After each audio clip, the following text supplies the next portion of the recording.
আমাদের কথা কর্ণপাত করছে, কথা শুনছেন না। আমরা আজকে এই প্রোগ্রামে বলতে চাই, এই সমস্ত কর্মকর্তা ওয়াশরুম ঠিক করতে কি বাজেট লাগে?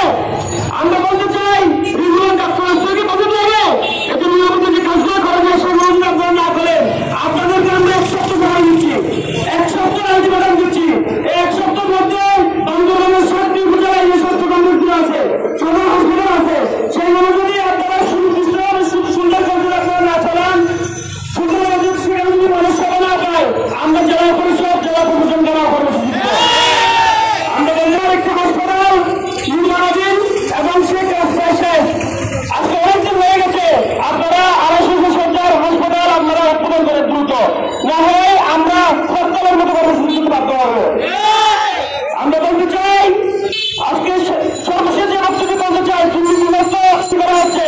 আমরা ডিসিকে বলেছিলাম, জেলা প্রশাসনকে বলেছিলাম, সবাইকে বলেছি, গোয়েন্দা সংস্থা সবাইকে বলেছি, এই ধরনের সুনির্দিষ্ট অভিযোগের ভিত্তিতে এই ধরনের দুর্নীতিগ্রস্ত অভিযোগকে আমার বান্ধবরে তৈরি করা হয়। আপনারা আমাদের কথায় কর্ণপাত করছেন না। আমরা বলতে চাই, তাহলে কি আমরা কথা হলে আপনারা এই ধরনের দুর্নীতিগ্রস্ত অভিযোগের প্রতিবন্ধ করবেন কিনা?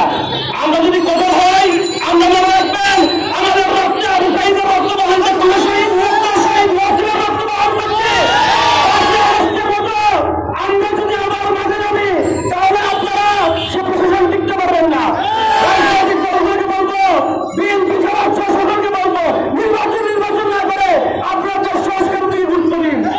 আমরা বলতে চাচ্ছি, সর্বশেষ একটি বক্তব্য দিব, সেটি হলো প্রশাসন আপনারা দ্রুত যদি পদক্ষেপ না নেন, যে আইনশৃঙ্খলা যে চরম বাজে অবস্থা, আপনারা পদক্ষেপ করুন।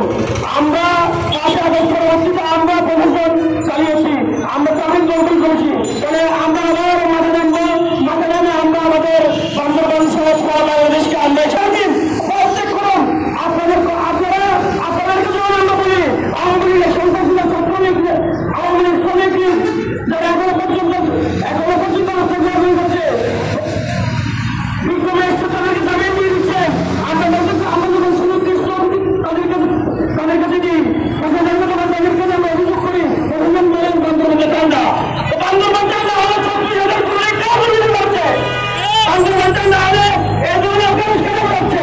কিছুদিন আগে আমার ছোট ভাই এখানে দোকান করা হতো, তাকে রাতের বেলা তাকে মেরে প্রায় 1 লক্ষ টাকা সহ প্রায় 3-4টি মোবাইল নিয়ে গেল।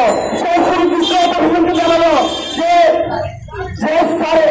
অমুক ব্যক্তি আছে, তাকে আপনি আটক করেন, তারা আটক করলো না।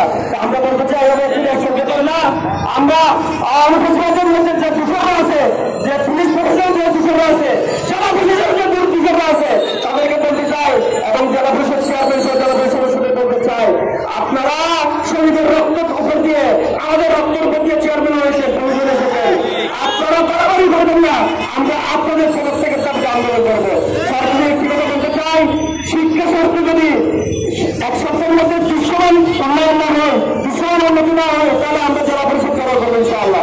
জেলা পরিষদ করাও করবো। কঠোর কর্মসূচি আসছে, ছাত্রজনদের মাঠে আছে, থাকবে ইনশাআল্লাহ। হয় মাতৃবলী অথবা নৃত্য, ইনকিলাব জিন্দাবাদ। সবাইকে ধন্যবাদ। আজকে প্রোগ্রামে যারা এসেছেন সকলের প্রতি কৃতজ্ঞতা জানিয়ে আমার